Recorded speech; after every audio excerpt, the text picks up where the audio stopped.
Welcome to History Comes Alive, the podcast that takes you on a deep dive into a new historical topic every episode. Join us as we explore the nuances of historical events you probably didn't learn about in school. Here's your host, Jeff Nichols.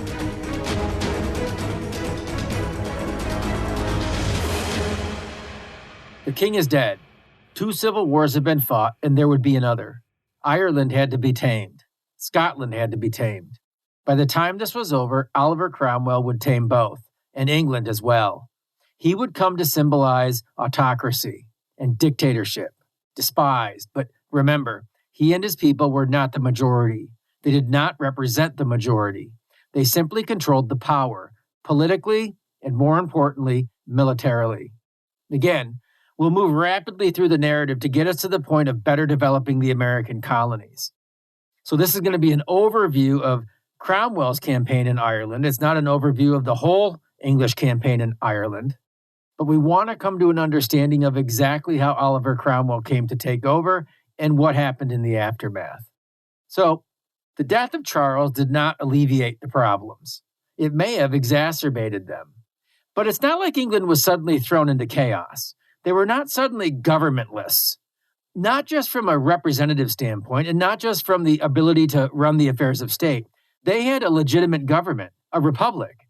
It had been instituted on January 4th, so the whole trial of Charles was pretty moot from that standpoint. Charles was already done away with.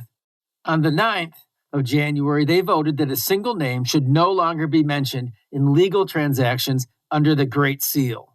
And of this time and this particular decree, Winston Churchill said this, quote, "A new seal was presented, bearing on one side a map of England and Ireland, and on the other a picture of the House of Commons, with the inscription, 'In the first year of freedom, by God's blessing restored.'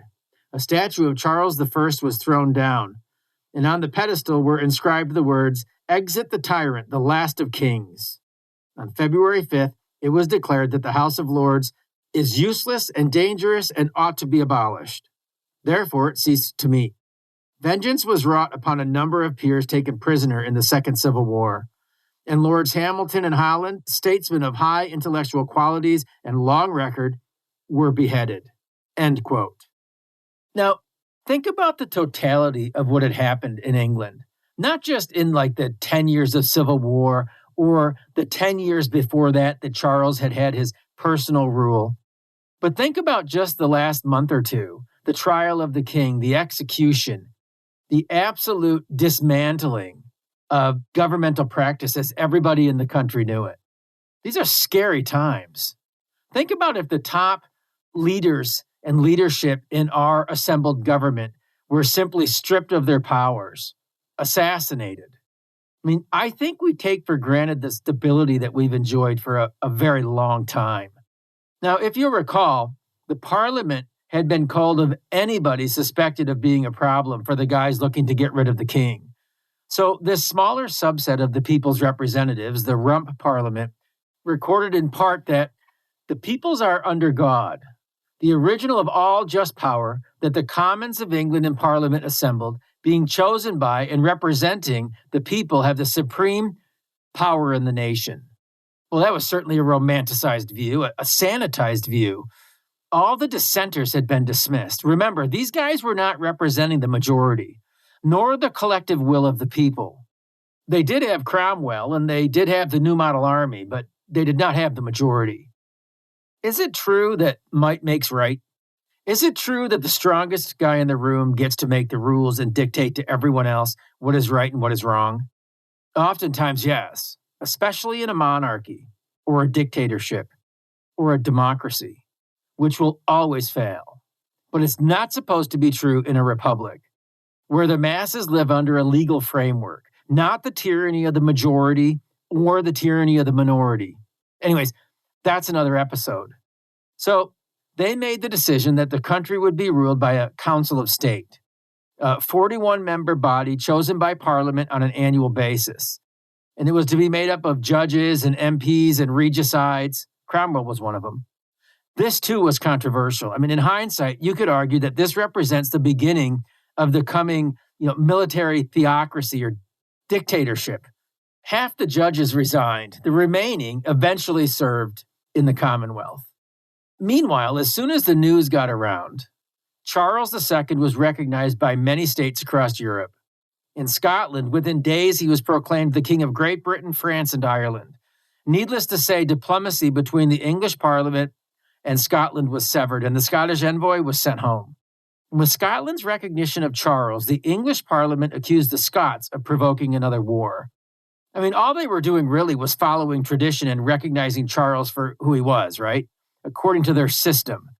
Parliament had dissolved the monarchy. Scotland hadn't. So Charles was at The Hague. The Dutch were mostly on his side. When we move back across the Atlantic, we'll take a quick look at the Navigation Acts and the First Anglo-Dutch War, which began in 1652. Commerce and the emerging colonial trade was quickly taking over. You remember we started to touch on that as we saw the New England colonies branch out into the Caribbean, and then some of those folks actually made their way up into the Carolinas. So, at any rate, the Dutch and the English would eventually clash a number of 4 times, 3 in the 17th century, and the final time around the time of the American Revolution. It was a separate war, but parallel to the North American conflict. But, at any rate, the anti-monarchy Dutch sided with the monarch. Like most other nations, they were concerned about the chaos that instability in England may bring to their country. I mean, obviously, other European powers were also aghast at the dissolution of the monarchy itself, which tended to be kind of a little precursor to a few rebellions more than a century later. The Dutch had more to do with the whole affair anyways. I mean, the legal document used by the regicides had been prepared by a Dutch lawyer, Doorslaus, and he ended up being assassinated by a Scottish royalist as he ate dinner.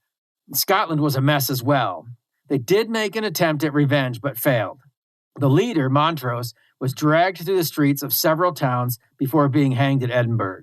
And we're going to address Scotland next week. Their story more formally entails the return of the Stuarts. So anyways, back to England then. Everybody's a mess, right? But back to England. The regular folks in non-political situations would still live under common law. The army was to be divided, with most of it going to Ireland in the short term with Cromwell. But the army was also divided. It wasn't just to be divided like we're going to send groups different places. It was also divided within. There was a lot of division.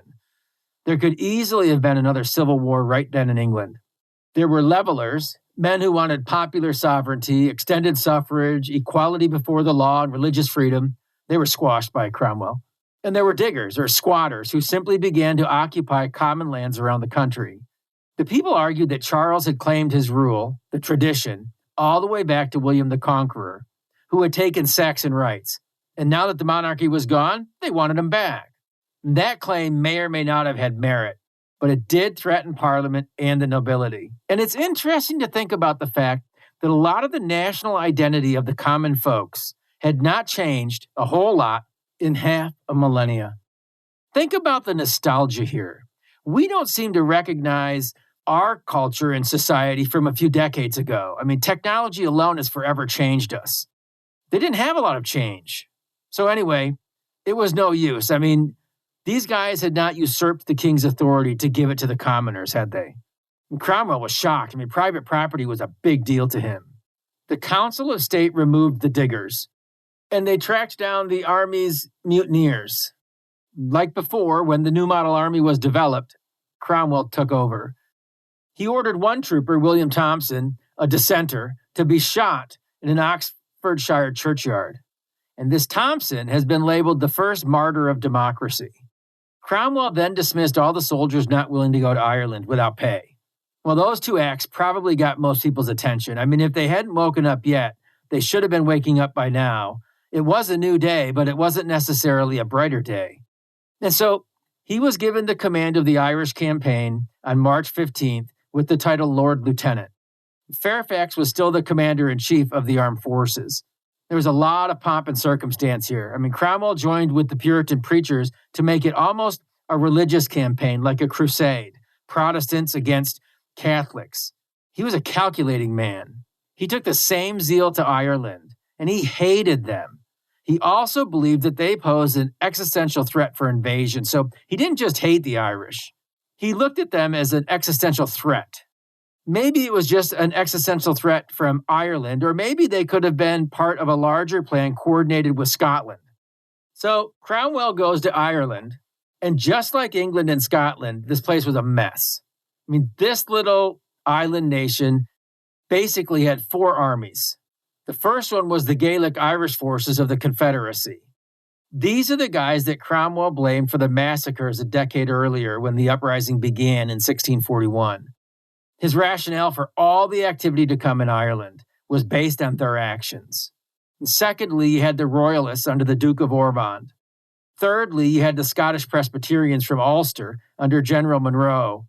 These guys had been pro-Parliament, but now backed Charles II, so go figure that out. And then you had the English parliamentary forces under Lieutenant Colonel Michael Jones.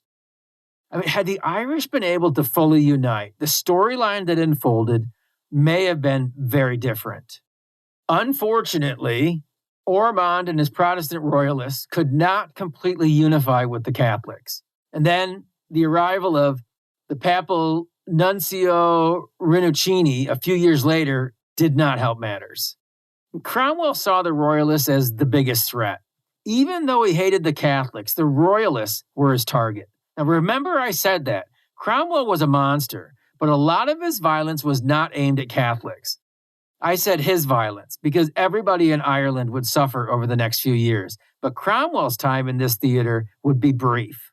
So anyway, Ormond had a good army, but it had seen better days. At full strength, it claimed 12,000 soldiers, and he had suffered territorial loss as well, like Dublin in 1647. But he had managed to hold on to Drogheda and Wexford. And these are the 2 battles that we want to focus on. These are the 2 that helped solidify Cromwell's legacy, not necessarily in a good way. And it was the fall of 1649, and Cromwell had about 10,000 men. What happened in Ireland was nothing short of butchery, almost genocidal. I want to state that right up front. For one reason, our goal is not to develop the entire war. And I know this particular hotspot in the world can be a particular flashpoint to certain people. But again, our goal is not to develop the entire war. It's not to develop every massacre and atrocity. The Irish were absolutely, run over like a truck. But like the rest of this series, we want to focus on the political. But we do want to look at this time frame when Cromwell was there because it's been debated whether he was a war criminal or not. I mean, no doubt he was effective. The whole of the English offensive was, eventually. To summarize then, before we go through Cromwell's campaign, because again, I don't want to spend too much time on the misery inflicted in Ireland, but I also don't want to skip over it like it didn't happen, like it doesn't matter, because it does, because what happened during this time frame has very real implications right up till modern day. So again, to summarize, the numbers are sketchy, but figure Ireland has at this point 1.5 to 2 million people maybe in 1640. When all was said and done, after 3 years, of which again, Cromwell was only there for about 9 months, hundreds of thousands of people had been displaced. Tens of thousands had been enslaved.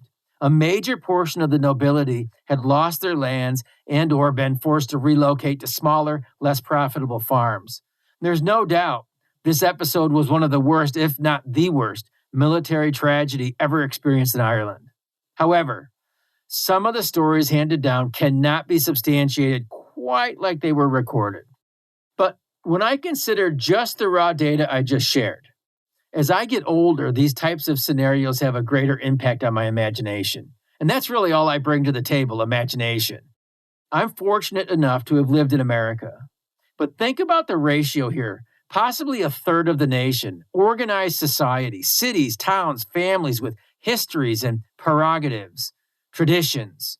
It could be like 100 million Americans displaced over the course of a few years. Towns and cities destroyed. Infrastructure gone. Heritage and long-standing community cohesion just wiped out. It's not just the loss of habit or familiarity, but the loss of connection. All things comfortable, familiar, people, places, sights, sounds, smells, the memories. The pain of loss that would haunt you and your bloodline for generations. That's what happened. That's what was at stake. Work through the implications, not as if this is some movie or faraway place, but as if it were your own nation, your region or your town, your family, your people. The tough guys wiped out, overpowered, the wise brought to derision, the leaders crushed, parents suffering the humility of having their lives crash and burn before the eyes of their children. Think about the national shame and pain. We're all vulnerable. In the blink of an eye, this could be us. I mean, look at the situation in Ukraine right now. Well, not just now, but the fuller history of that region, the heartache, time after time, generation after generation. What does that do to the national psyche? Now, take those thoughts and then let's shift gears. On the other hand, Simon Schama presented a pretty compelling case to at least be careful not to over-exaggerate what was already horrific. At least over-exaggerate when it came to Cromwell. When we talk about Drogheda, for example, which we will soon, I'll develop the scene and then also quote Cromwell. So we'll get a good sense of what happened. And Cromwell, you'll see, was pretty honest about what he ordered his men to do and what they did and why. So anyway, Simon Schama says that the rumors of women and children being raped and mutilated were not recorded by eyewitnesses, but mostly royalists during the Restoration. The attempt may have been vengeance, right? To embellish the scene and maybe inflict a little more punitive damage on the perpetrators. And some of the stories did not show up until hundreds of years later. Now, one of the recognized scribes of the day was a man named Anthony Wood. His stories came from his brother Thomas. He'd been a royalist, then a parliamentarian, then a backer of Charles II. Thomas was a known storyteller, exaggerator, and self-justifier. So, at Drogheda, Cromwell's targets were primarily military, and more than a fair portion of those were Protestant to boot. The leadership was mostly Catholic, the soldiers Protestant. He did warn his men about molesting the common folks, the unresisting and the unarmed. It would appear that he meant it. Early on in the campaign, he had 2 of his own men hanged for committing those kinds of atrocities. He did feel that the best way to end the conflict and reduce overall carnage was a kind of total war. Kind of like William Tecumseh Sherman a couple of hundred years later in the Union Army in the United States, who's credited with helping to develop modern military warfare. Of course, we've gone away from actually winning wars anymore. Anyways, side note there. I kind of agree with that approach. I am, the older I get, anti-war. It seems like a good portion of the conflicts we see around the world today are not only senseless, they're staged. But if you've got to go to war, I would endorse a total war kind of philosophy, I guess. The military exists to kill and destroy, right?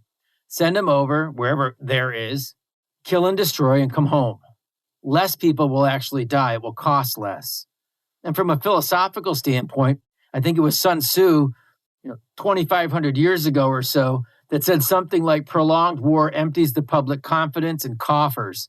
That's off the top of my head, but if my memory serves me well, he said that. But at any rate, Cromwell's goal was to hit Ormond hard and fast, to have a crushing, demoralizing victory right out of the gate, to scare the rest of the country into submission and to undermine Ormond's power. Now, Ormond's goal was simple. He kept 3,000 of his best men at Drogheda, hoping to keep Cromwell busy with a long, drawn-out siege. The walls were strong. Now, Cromwell controlled the main road between Ulster and Dublin, and this was one of the most fortified towns in Ireland, so this was a big deal for both sides. The commanding officer, a Catholic royalist named Sir Arthur Aston, was not only outnumbered but outgunned. And on the 10th of September, Cromwell sent the following message. Quote, Sir, having brought the army belonging to the Parliament of England before this place to reduce it to obedience, to the end the effusion of blood may be prevented, I thought it fit to summon you to deliver the same into my hands to their use. If this be refused, you will have no cause to blame me. I expect your answer and rest, your servant, O. Cromwell. End quote. And as you might have guessed, this was rejected by Aston. And like I said, the walls were pretty thick and strong, and Aston was counting on Ormond's reinforcements to show up before they gave way. But as it turns out, the walls weren't quite strong enough, and Ormond did not send a lot of men. and it only took a few hours for Cromwell's guns to penetrate the outer wall. And where that penetration had occurred, there was an admirable defense on the part of the inhabitants. The holes in the wall would ultimately be littered with bodies. It was only a matter of time before Cromwell's men broke through and the defenders were forced to fall back to Mill Mount and the steeple at the Protestant Church of St. Peter. Cromwell's orders were to kill all the combatants. He wasn't joking when he warned them. No mercy. Most of them perished after they had disarmed and surrendered. In total, over 3,000 royalists were killed. What happened at the steeple of St. Peter's Church is hard to visualize. It's hard to imagine the scene for what it turned into, both from the viewpoint of the victims as well as the victors. I mean, there were a number of Irish that had fled to the steeple. Cromwell had his men stack and burn the pews beneath it to smoke them out. And as you might imagine, a lot of men fell to their deaths inflamed. The scene was so horrific. Some of Cromwell's men actually helped the fallen, hated enemy soldiers. I mean, imagine the sights of the steeple on fire and these bodies falling. Imagine the smells of the burning flesh or the sounds of the men screaming and writhing in pain. These men in that steeple were English and Irish, Catholic and Protestant. It made no difference. They were the enemy. Even after laying down their arms, there was no mercy. There were some reports of troops attacking non-combatants, those hiding in their homes. A pamphlet of the time claimed that many inhabitants were killed. The extent of that claim is debatable, but regardless, the carnage was horrifying. There's really not a lot of controversy about the facts, the general tenor of what we just said. Oliver Cromwell, in his own words, in a letter to John Bradshaw, who was the president of the Council of State, said, quote, "It hath pleased God to bless our endeavors at Tredah," for that's what he called Drogheda. "After battery, we stormed it. The enemy were about 3,000 strong in the town. They made a stout resistance, and near 1,000 of our men being entered, the enemy forced them out again. But God, giving a new courage to our men, they attempted again and entered, beating the enemy from their defenses. Being thus entered, we refused them quarter, having the day before summoned the town. I believe we put to the sword the whole number of defendants. I do not think 30 of the whole number escaped with their lives. Those that did are in safe custody for the Barbados. This hath been a marvelous great mercy. The enemy, being not willing to put an issue upon a field battle, had put into this garrison almost all their prime soldiers, under the command of their best officers. I do not believe, neither do I hear, that any officer escaped with his life save only one. The enemy upon this were filled with much terror, and truly I believe this bitterness will save much effusion of blood through the goodness of God.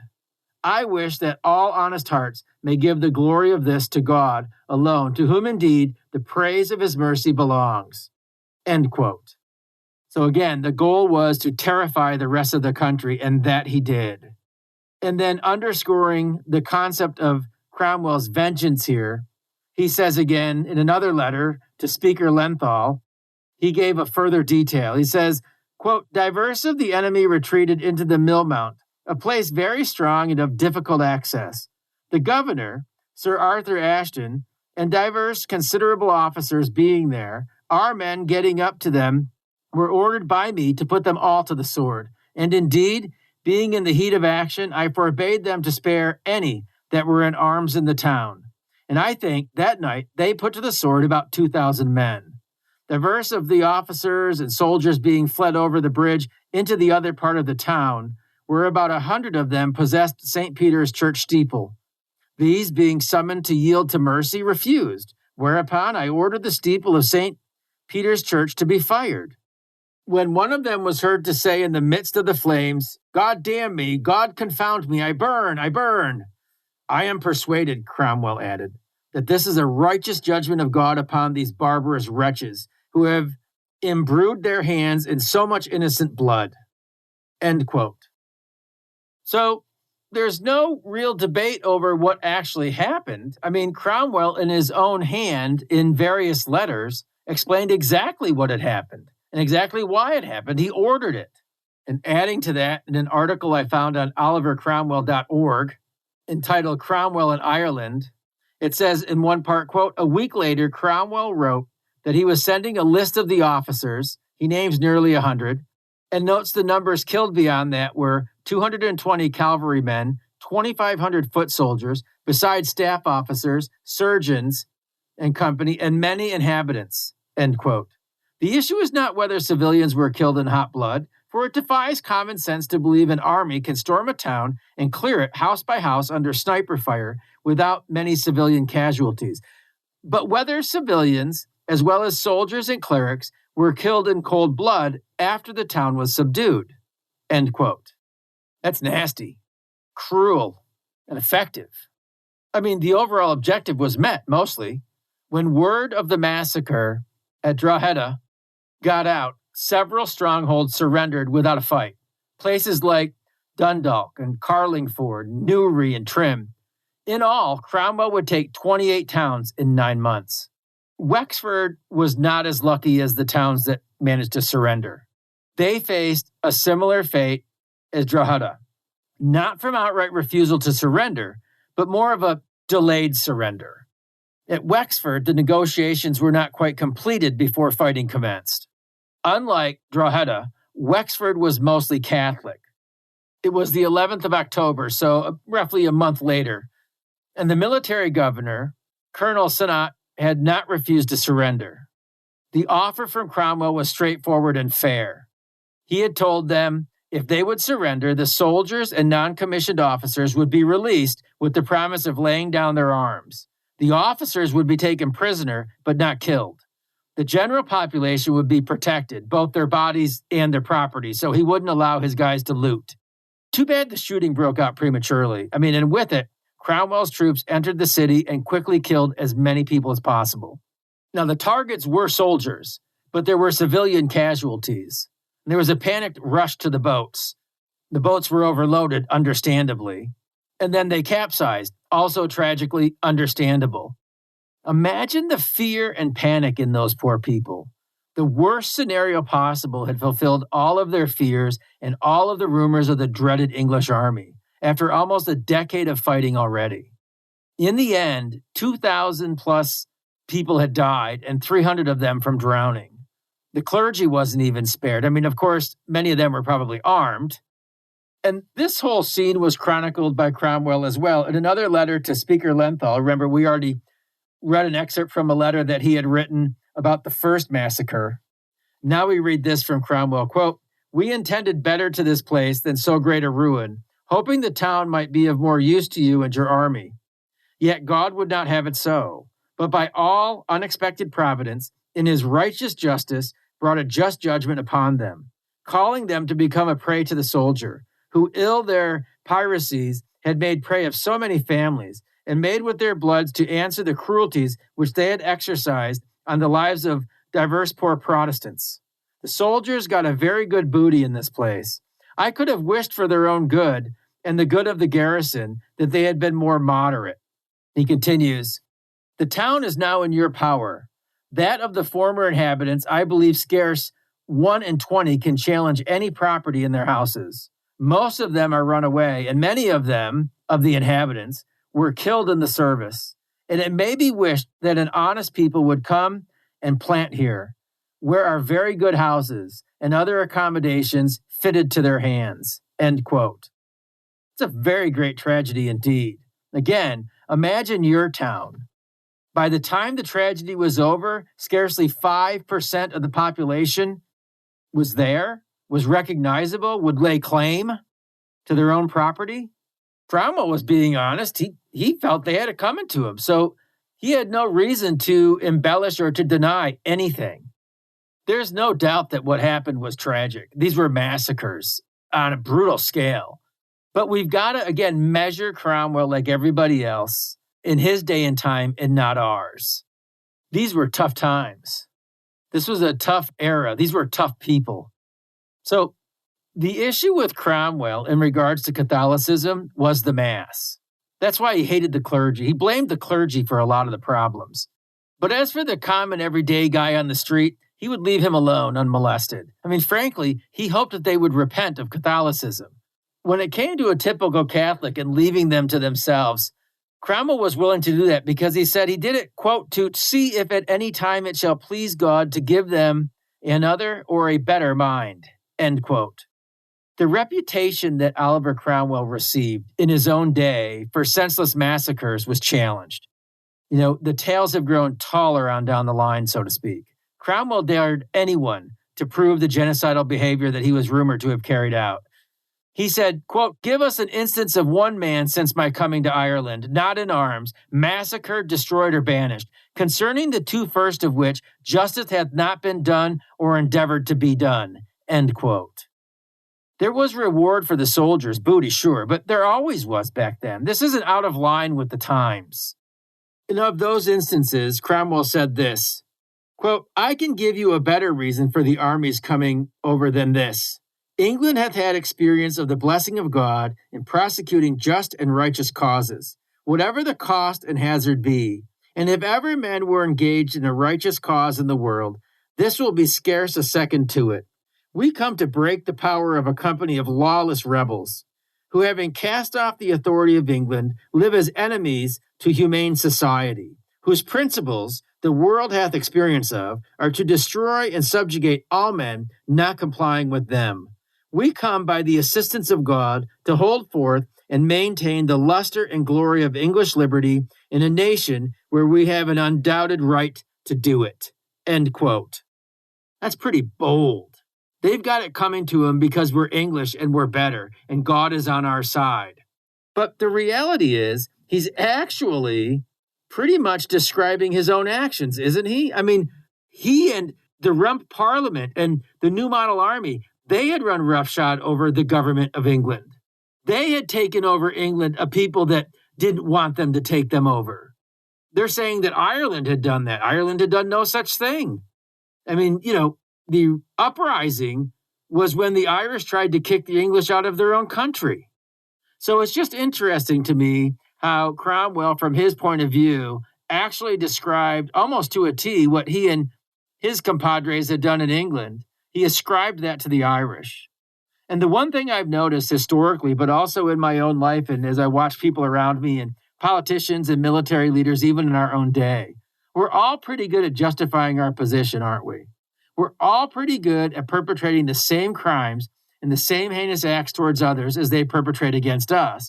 The only difference is that when we do it, it's okay and it's justified. When they do it, it's the worst atrocity known to mankind.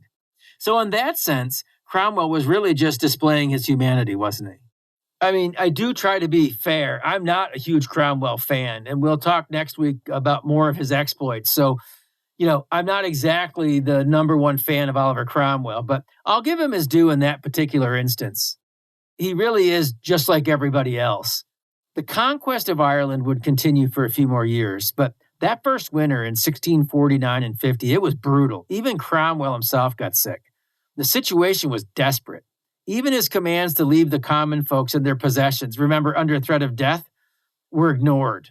And frankly, nobody tried to stop the men for commandeering their own needed supplies. They were hungry and they were needy. The disease and plague that swept through the already battered and traumatized population claimed tens of thousands, if not hundreds of thousands of lives. That's a lot. But I think the number can get lost on a large modern society like the US or China or India or, take your pick. Maybe even modern Ireland, which is much smaller. But think about that number. Over the course of a few months, in light of their population and all that they had already endured over the last decade, what was that misery index like? Oliver Cromwell was called back to England in April of 1650. And the fight for Ireland would continue, and more insults would follow. The nobles who had taken part in the uprising against the English would be dispossessed of their lands, relocated and given lesser lands. Many of the officers and soldiers that had been taken prisoner were treated as property and sold as slaves for the plantations in Barbados. Many children were enslaved as well. This may have been Cromwell's finest hour. I mean, what's your opinion? How do you feel about Cromwell at this point? He's risen through the ranks over the last decade by delivering victory and success, learning on the job, so to speak. And if he was your guy, on your side, what would you think? What if he was on the other side? What if he's your adversary? I mean, keep in mind, the idea of order and reigning in Ireland was a national aspiration. But Cromwell's party was not the majority. It may have been his finest hour. From an English perspective, to be sure, at this point, he had accomplished a national, goal, but certainly not from an Irish perspective. He delivered a sense of national pride and honor after 20 years of division and heartache. He arrived home a national hero. Unity reigned for a brief time. Scotland would be next, then the whole of England. But eventually, Cromwell's popularity would run its course. The idealism of reestablishing English control was on a collision course with the very real divide within English society and government. Cromwell's star would tarnish. And with his failure, and the overall failure with the Commonwealth, the people would one day welcome the restoration of the Stuart line. Charles II would be king, and that restoration would impact the American colonies. But that's a story for next time, and I hope our time together this time has really helped the history to come alive. Thanks for listening to History Comes Alive. We hope today's episode has given you valuable new information and inspired you to dive even deeper. Don't forget to check out Jeff's website, historywithjeff.com, and engage with Jeff across all your favorite social media platforms at History with Jeff. Join us next time as more history comes alive.